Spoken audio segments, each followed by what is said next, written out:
Ellie told y'all our family's rules, but she didn't tell you where they came from.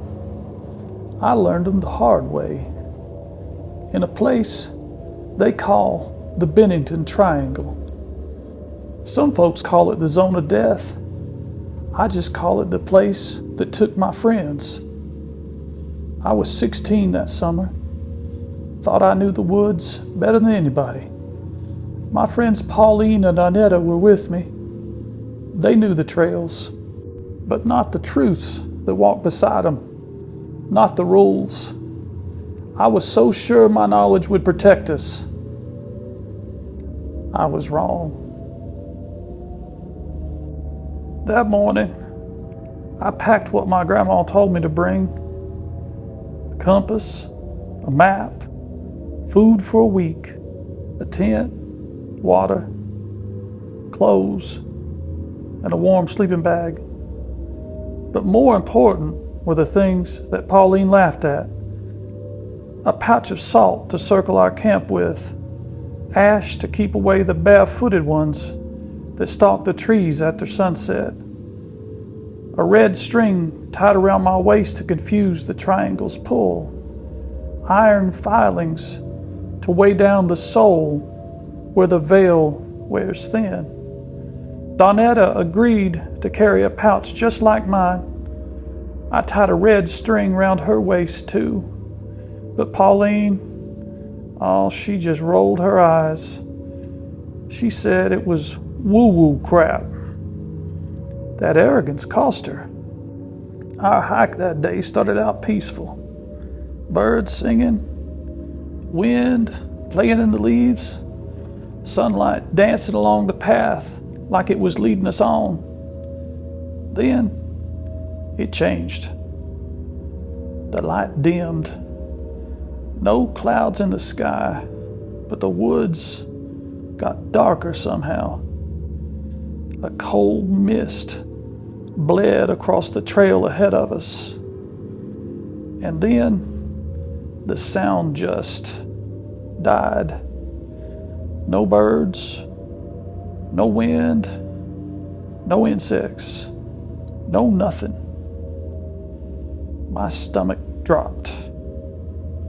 Rule number 1: if the birds stop singing, close your eyes and count backward from 13. Do not open them again until you hear a chickadee. We had stepped into a thin place, a fault line in the skin of the world. I hissed, "Close your eyes now. Don't open them till I say." Donetta's eyes widened, confused but trusting. She obeyed. Pauline, she just laughed. "Seriously? Another one of your creepy old rules?" I closed my eyes anyway, started counting. 13, 12, 11. A shiver came right down my spine. Something was there, moving, heavy, slow, wrong. The air around me, it bent, like the space was making room for it. 10, 9, 8. The footsteps got closer. Bare feet, wet. Not behind me, not beside me. Right where Pauline had been standing. 7, 6. She gasped, a sharp, strangled sound. Not fear, surprise. Then she screamed, short, cut off like somebody grabbed the sound out of her throat. 3, 2, 1. Just as I hit 1, the buds came back, all at once, like somebody pressed play on a recording. I opened my eyes. Donetta was crouched on the trail, clutching the red string at her waist like it was the only thing keeping her here. But Pauline was gone. No tracks, no broken branches, no sign of a struggle. Just a very faint disturbance in the mist, like something impossibly large had brushed through and taken her with it. "Where is she?" Donetta shouted, looking all around. "I think she was taken," I heard myself say. "Pauline!" Donetta bolted off the trail into the brush. "Don't leave the trail!" I yelled. But it was too late. Panic flared in my chest. I chased after her. The mist thickened around us, unnatural and heavy.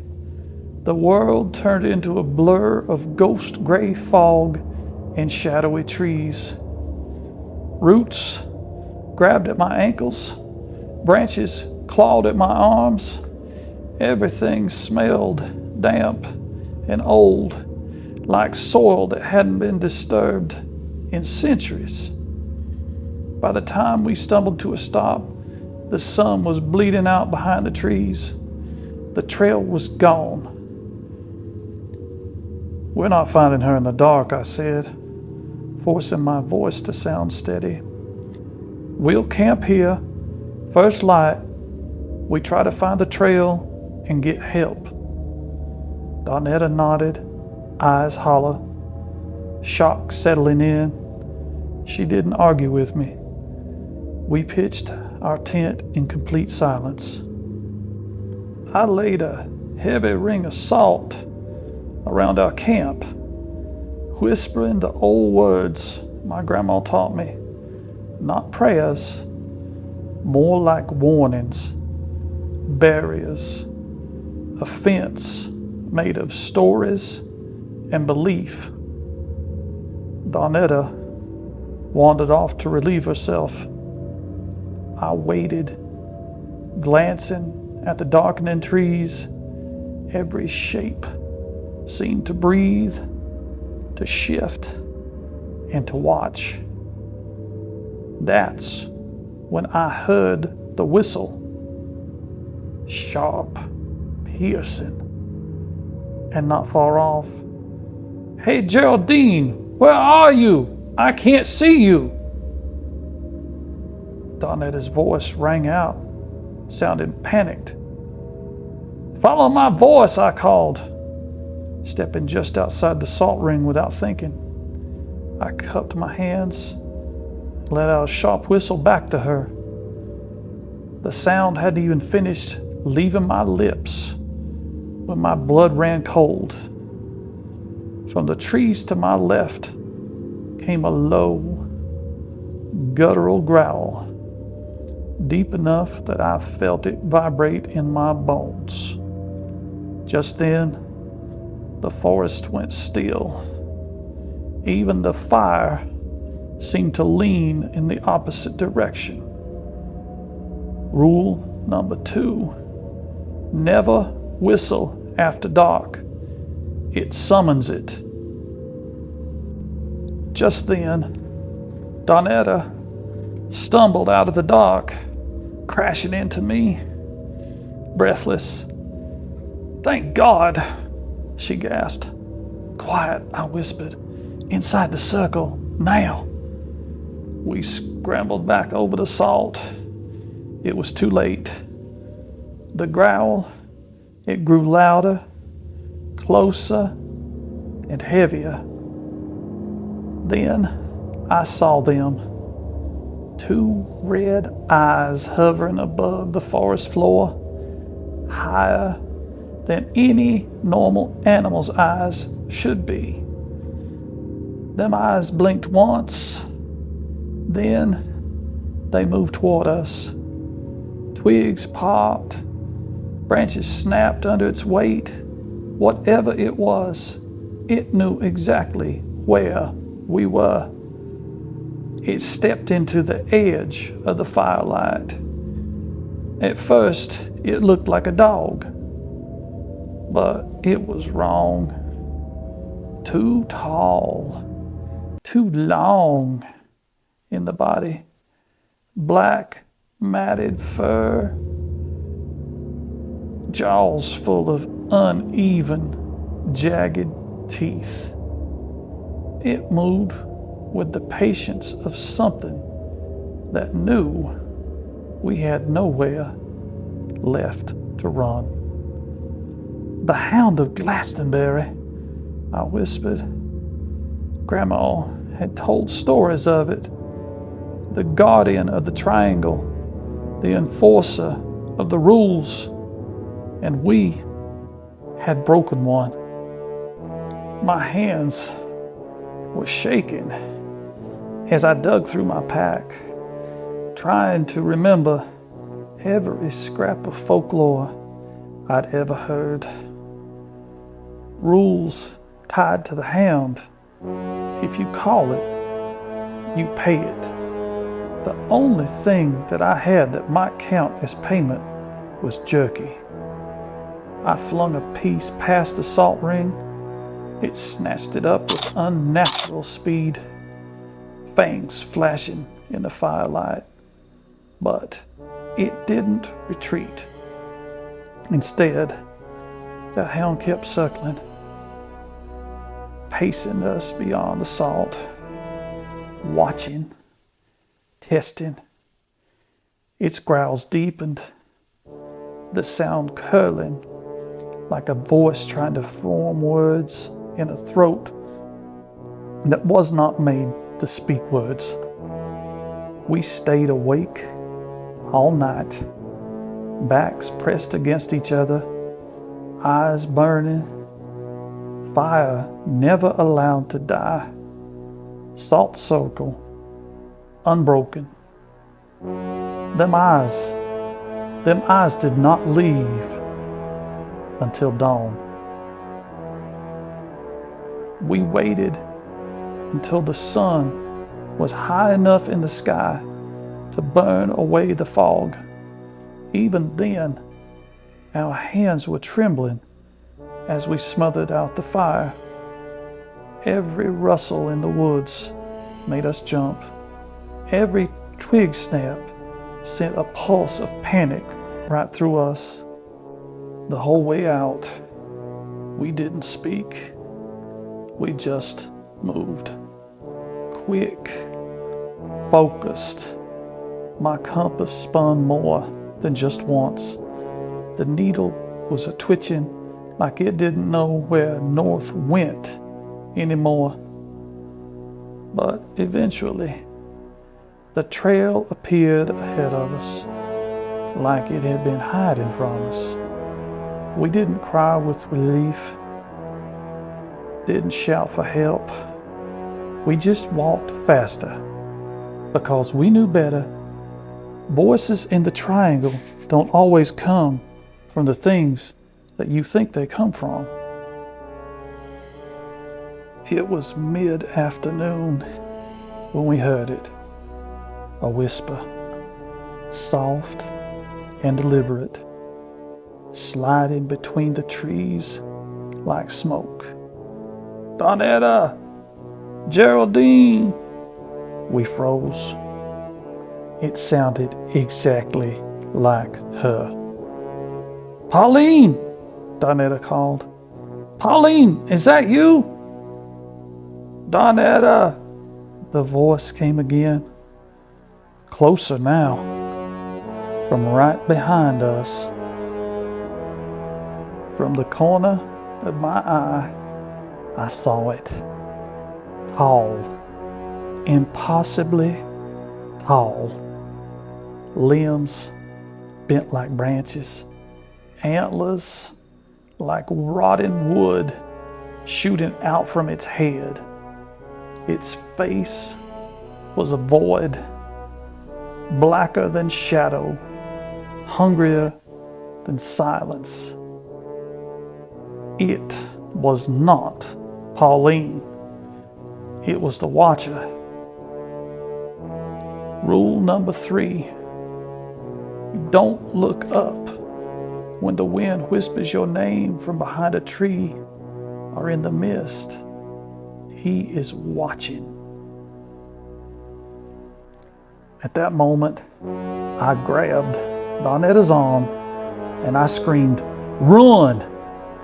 We bolted down that trail, breath ragged, feet slamming that dirt. Behind us, twigs snapped in perfect time with our steps. Bushes rustled as if something kept pace, never quite showing itself. "Donetta!" The third whisper came right behind us.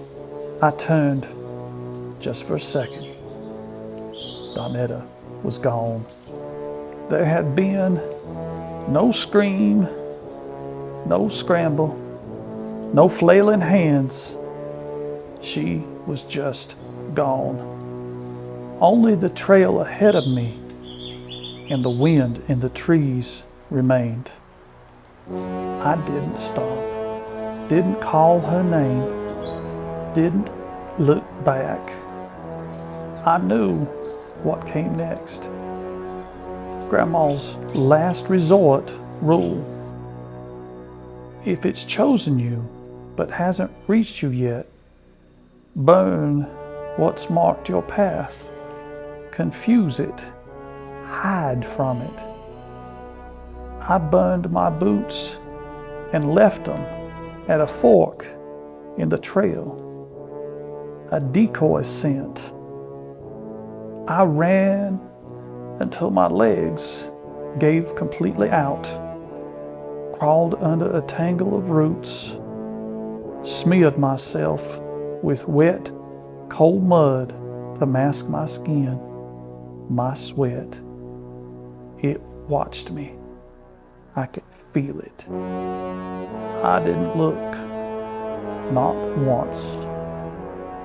Forest rangers found me 3 days later, barefoot, bruised, and wild-eyed. The rangers said that I had just gotten lost and delirious from dehydration and from exposure. Then they launched a search for Pauline and Donetta. They brought in dogs, volunteers, tracking teams. They never found them. And even if they did, it wouldn't be them anymore. Because in the triangle, the forest doesn't just take people, it replaces them. I still live near these woods. Foolish, maybe. But this land, it's been in my family for generations. I know its rules. I follow them. Every single one of them. Sometimes, though, at night, I hear them. Geraldine. Their voices are perfect, exactly like they sounded when we were 16 years old. But I never answer. I never step off the porch. I never go into the trees. Because I know it's not them. Not anymore. And if I answer, it might remember that I'm still here.